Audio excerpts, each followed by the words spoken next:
y bienvenidos a esta sesión de Aprende en Casa, en la cual abordaremos algunos contenidos de matemáticas para el primer grado de secundaria. Ahora que estarán trabajando desde sus hogares, relájense, pónganse cómodos y sobre todo, sean pacientes. De este modo lograrán avanzar y obtener mejores resultados en esta nueva propuesta de educación a distancia. Será muy importante que junto con otros integrantes de sus familias realicen los ejercicios y las tareas que se indicarán en los programas que se verán. Así fomentarán el trabajo colaborativo. Cabe resaltar que los contenidos de esta serie buscan fomentar una manera diferente de enseñar. Así, además de aprender cosas útiles para sus vidas diarias, les mantendrán al corriente para su regreso a clases. El primer programa de la asignatura de matemáticas y el tema de esta sesión es la variación proporcional directa. ¿Sabían que hay muchas acciones y situaciones comunes en la vida diaria que presentan una variación lineal? En el mercado, en el fútbol e incluso en sus propias personas. Entender cómo funciona esta variación y conservar sus propiedades les será muy útil, y una vez que les quede claro el tema, lograrán mejores resultados en sus actividades. Por ejemplo, al viajar, al ir al gimnasio o al planear sus gastos para la semana, hay valores que aunque cambian, mantienen una relación entre ellos. Para comprender mejor este tema, les invitamos a ver el siguiente video. Tengan a la mano sus útiles para consultarlos en caso necesario o para que tomen apuntes. Ahora sí, pongan mucha atención y al terminar el video, regresaremos con ustedes.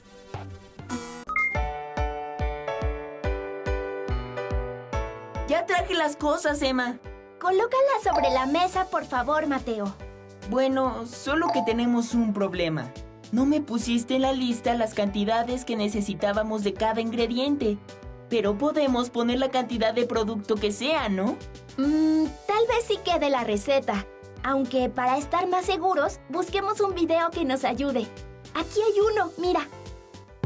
Cuando se cocina siguiendo una receta, es necesario conservar la relación entre la cantidad de cada ingrediente que se va a utilizar y el número de porciones o personas para las cuales está contemplada la receta. Por ejemplo, la siguiente receta es de un panqué. Si se quiere hornear un panqué para más o menos personas que tengan las mismas características e igual sabor, es necesario ajustar la cantidad de cada ingrediente de manera que se mantenga la misma proporción que la receta para 12 personas. Por ejemplo, si queremos hacer un panqué para 4 personas, tendremos que ajustar cada ingrediente dividiendo su cantidad entre 3, dado que 4 es la tercera parte de 12. Entonces, la receta para 4 personas es...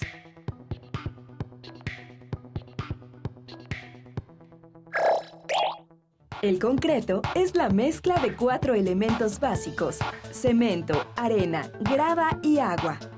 La aplicación y las características del concreto se determinan según el elemento en el cual será aplicado.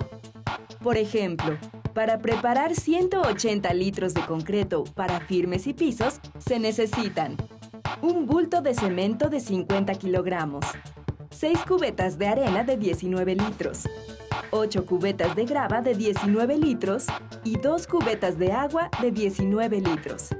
Para preparar más o menos litros de concreto con las mismas características, es necesario conservar la proporción que existe entre la cantidad total de concreto y los elementos de la mezcla. Por ejemplo, si se quiere preparar el doble de litros de concreto para losas y pisos que el indicado en la tabla, es decir, 360 litros, es necesario duplicar cada cantidad. Entonces, se necesita mezclar 2 bultos de cemento, 12 cubetas de arena, 16 cubetas de grava y 4 cubetas de agua. Pero si solo se necesita preparar 36 litros de concreto para losas y pisos, entonces se debe determinar la relación que hay entre 180 litros y 36 litros. Como 180 entre 5 es 36, solo se requiere preparar la quinta parte de lo que indica la tabla. De cemento se necesita la quinta parte de un bulto, que son 10 kilogramos, porque cada bulto tiene 50 kilogramos. De arena serían 6 quintos, que son 1.2 cubetas, lo cual equivale a un poco más de una cubeta. 8 quintos de grava, que son 1.6 cubetas. Y 2 quintos de agua, que son 0.4, lo cual equivale a un poco menos de media cubeta. Entonces sí necesitamos saber qué cantidad nos falta de cada producto, Mateo. Sí, revisemos los ingredientes que traje para ver qué nos sobra y qué nos falta. De acuerdo. Verás que esta receta nos quedará muy bien. Ya lo estoy saboreando. ¿Qué tal? ¿Les gustó el video? Si alguna vez han hecho un pastel, se habrán dado cuenta de que lo más importante es seguir las instrucciones para que les salga como lo desean, tanto en consistencia como en el punto de horneado, pero sobre todo con el mismo sabor que tenía el pastel que preparó quien escribió la receta original. Bueno, y si nunca han cocinado un pastel, no importa, realmente puede resultar un tanto muy complicado. Sin embargo, seguramente han ayudado a hacer alguna mezcla para construir algo, como en el ejemplo que vieron en la animación. Como sea, lo que deben aprender del video es la importancia de respetar las proporciones. Ya sea que hayan preparado cualquier cosa o no, una vez que comprendan el concepto, descubrirán cuántas aplicaciones tiene en sus vidas. En los ejemplos que vieron seguramente pudieron notar que existía una relación entre las cantidades de los diferentes productos que se emplearon en cada preparación. En estos casos se trató de una variación lineal. Ahora es tiempo de que pasemos al siguiente punto, que es que la variación lineal puede representarse de manera gráfica. Precisamente, el modo más práctico de representar estas variaciones es mediante tablas. Acompáñenos a ver el siguiente video para ejemplificar lo dicho. Recuerden tomar notas de todo aquello que les llame la atención. ¿Todo listo?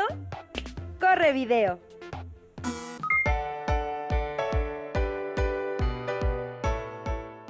Ya vámonos, ¿qué miras? Esta tabla de precios del aguacate. Está carísimo. Sí, pero no es eso lo que llamó mi atención, sino la relación entre el peso y el precio. Me recordó la clase de hoy. Las tablas de datos muestran la relación de variación entre las magnitudes que contienen. Hay magnitudes que guardan una proporción directa entre sí. Veamos un ejemplo.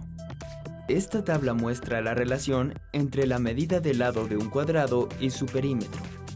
Pausa el video para que puedas analizarla. ¿Listo? Ahora responde. Cuando aumenta la longitud del lado de un cuadrado, ¿aumenta o disminuye su perímetro? ¿Ya tienes la respuesta? Muy bien. Si la longitud del lado crece, su perímetro también. Y cuando la longitud del lado decrece, su perímetro también. Ahora, tenemos que deducir si crecen y decrecen en la misma proporción. Para ello, vamos a analizar su comportamiento. Fíjate bien, si la longitud del lado aumenta, por ejemplo, al doble, ¿la longitud de su perímetro también aumenta al doble? Ahora, si la longitud del lado del cuadrado disminuye, por ejemplo, en una tercera parte, ¿su perímetro también disminuye en una tercera parte? Muy bien. En ambos casos, la tabla se comporta de manera proporcional. Si el lado mide 1 centímetro, su perímetro es de 4 centímetros. Y si mide 2 centímetros, su perímetro es de 8 centímetros. 2 es el doble de 1 y 8 el doble de 4. En cuanto a su decrecimiento, también se comporta de manera proporcional. Cuando el lado mide 9 centímetros, su perímetro es de 36 centímetros. Si dividimos la longitud del lado entre 3, obtenemos como resultado 3 centímetros. Y cuando dividimos el perímetro entre 3, el resultado es 12 centímetros. Por lo que podemos ver que también disminuye de manera proporcional. Vamos a hacer un último análisis con esta tabla. Si divides los datos de la columna derecha entre el dato correspondiente a la columna de la izquierda, ¿qué número obtienes en todos los casos? Si divides 4 entre 1, el resultado es 4. Si divides 8 entre 2, el resultado es 4. Si divides 12 entre 3, el resultado es 4. Si divides 16 entre 4, el resultado es 4. Si divides 36 entre 9, el resultado también es 4. Esto se debe a que el perímetro de un cuadrado es la suma de sus 4 lados, por lo que podemos concluir que las magnitudes de esta tabla tienen variación proporcional directa. Pasemos a otro ejemplo. Ahora mira bien esta tabla. Muestra la estatura y edad de 5 personas. Analiza con cuidado los datos. Ahora contesta. ¿Crees que la estatura y edad de una persona tienen una variación proporcional directa? Tienes razón. Los datos en esta tabla no son magnitudes con variación proporcional directa, porque al doble de una edad no le corresponde el doble de una estatura. Por ejemplo, Mariana tiene el doble de la edad de Julián, pero si midiera el doble, entonces Mariana mediría 3 metros y 70 centímetros. ¡Imposible! Observa esta tabla. En ella se muestra la relación entre la cantidad de harina que se necesita para hacer un pastel y el número de personas. Ahora contesta. Según la información que se muestra, cuando aumenta o disminuye la cantidad de harina requerida para hacer el pastel, aumenta o disminuye el número de personas. Pausa el video y analiza la tabla.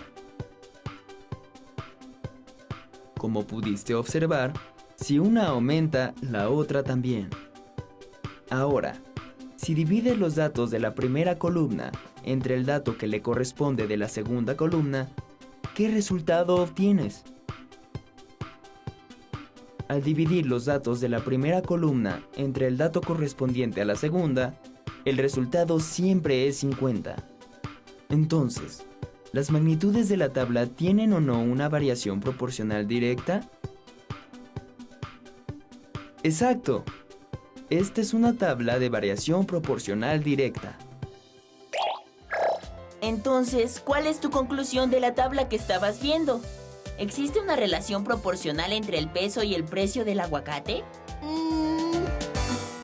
Ya estamos de vuelta aquí, en el estudio. Siempre que compramos algo en el mercado y se ve involucrado su precio y su peso en gramos, nos encontramos ante una situación de la vida diaria que bien ejemplifica la presencia de la variación lineal. ¿A ti ya se te había ocurrido esto? Sí, aunque para ser sincera fue porque ya había visto el video. Lo importante es que ustedes comiencen a notar las diferentes situaciones que existen a su alrededor, en las que puede aplicarse y representarse una variación lineal. Exactamente. Al respecto, en el primer video pudieron ver un ejemplo, que fue la preparación de un pastel. Les recomendamos que cuando terminen de ver este programa, observen a su alrededor e identifiquen aquellas situaciones en las que interviene una variación proporcional directa. A mí se me ocurre, por ejemplo, que cuando era niña y estaba en la escuela, mientras más años cumplía, tenía que usar zapatos de una talla más grande. Me gusta ese ejemplo. A mí se me ocurre que mientras más larga es la distancia que tengo que recorrer, más tiempo me toma hacerlo. Platiquen con su familia a ver qué otros ejemplos se les ocurren. Las personas tenemos intereses distintos y se nos pueden ocurrir ejemplos muy diferentes. Del mismo modo, hay también diferentes maneras de representar la variación lineal. En la animación anterior vimos las tablas. Ahora partiremos de ellas para conocer las representaciones algebraicas. Para ello, les invitamos a ver el tercer y último video de este capítulo. Pongan mucha atención. Nos encontramos en 5 minutos. Una variación lineal se puede representar por medio de una tabla o una ecuación, y a partir de una de ellas se puede obtener la otra representación o viceversa. En la siguiente tabla se muestra la relación entre la cantidad de boletos y sus costos para usar el sistema de transporte metro. Para empezar, se necesita una tarjeta que tiene un costo de 10 pesos, la cual sirve para hacer las recargas de los siguientes viajes, considerando que el costo por boleto es de 5 pesos. Entonces, al viajar por primera vez, se pagan 15 pesos. Al viajar 2 veces, se pagan 20 pesos. y esta relación entre las variables se mantiene constante. Es decir, si aumenta la cantidad de boletos, también aumenta la cantidad de dinero para pagarlos. Una vez que se identifica esta variación, es posible que a partir de la tabla se pueda encontrar una ecuación algebraica que permita calcular el costo de los viajes para cualquier cantidad de boletos en el metro. Cuando se paga por primera vez 10 pesos, no se adquieren boletos, pero se debe hacer el pago de la tarjeta. En el primer viaje se pagan 15 pesos, que es el resultado de multiplicar el costo por boleto por la cantidad de boletos adquiridos, más el pago de la tarjeta. Al pagar 20 pesos, es el resultado de multiplicar el costo por boleto por la cantidad de boletos adquiridos, que en este caso son 2, más el pago de la tarjeta. A partir de estos ejemplos, el costo por la cantidad de boletos adquiridos, que se nombra como C, será igual a multiplicar 5 por la cantidad de boletos que se compren, el cual se nombra como B, más el pago de los 10 pesos de la tarjeta. Así que esta es la ecuación que representa las variaciones de la tabla. Como el costo por la cantidad de boletos adquiridos depende de cuántos boletos se quieran comprar, entonces C será la variable dependiente o de salida, y la cantidad de boletos, la variable independiente o de entrada. De esta forma, se ha obtenido la ecuación de una variación lineal a partir de su tabla, la cual cumple con su representación general. En otro ejemplo, se desea saber cuál de las siguientes ecuaciones corresponde a la siguiente tabla. Se sabe que es una variación lineal, ya que el primer valor de x es igual a 0 y le corresponde 1 de y diferente de 0, y los aumentos entre sus valores son constantes. Un tip para identificar a la ecuación correcta es sustituir el valor de x o variable independiente en la ecuación y verificar que cumpla la igualdad. Al evaluar x igual a 0, se espera que el valor de y sea igual a 10. En la primera ecuación, al sustituir el valor de x igual a 0, da 10 por 0, que es igual a 0, ya que el valor de y es diferente del valor de la tabla, por lo que no es la ecuación correcta. Se sustituye el valor de x en la segunda ecuación, 1/3 por 0 más 10, y al resolver la multiplicación se obtiene 0 más 10. Al hacer la suma, queda y igual a 10, así que esta ecuación sí cumple el valor mostrado en la tabla. Se sustituye el valor de x en la tercera ecuación, que es 3 por 0 más 10 igual a 0 más 10. Así que el valor de y es igual a 10. Esta ecuación también cumple la igualdad. En estos casos se sustituyen otros valores de la tabla para ver si se sigue cumpliendo la igualdad. Por ejemplo, cuando x es igual a 9, en la ecuación de la izquierda dio un resultado de y que es igual a 13, que coincide con los valores de la tabla. Por el contrario, al sustituir el valor de x igual a 9 en la ecuación de la derecha, dio un resultado de y igual a 37. Por lo tanto, se descarta esta ecuación al no cumplir con un valor de la tabla. Tentativamente se sabe que esta es la ecuación que corresponde a la tabla, pero para comprobar que es la ecuación correcta, se deben sustituir los valores restantes de x en la ecuación, y así verificar que cumplen con los valores de y que se tienen en la tabla. De esta manera, se asegura que se tiene la ecuación correcta que representa la relación entre los valores de la tabla. ¿Qué forma de representar la variación les parece más útil para analizar las situaciones en las que ésta se presenta? Con los ejemplos que logren identificar con ayuda de su familia, en los que estén presentes diferentes situaciones de variación, realicen las representaciones algebraicas que correspondan y anótenlas en sus cuadernos. Sí, después guárdenlas en sus carpetas de experiencias. Así, cuando regresen a la escuela con sus maestras o maestros, podrán retomarlas en clase y compartirlas con sus compañeras y compañeros. Además, también podrán reforzar lo que han visto en esta sesión. Bueno, por el momento es todo. Gracias por acompañarnos y recuerden que esperamos contar con su presencia en el siguiente programa. ¡Hasta pronto!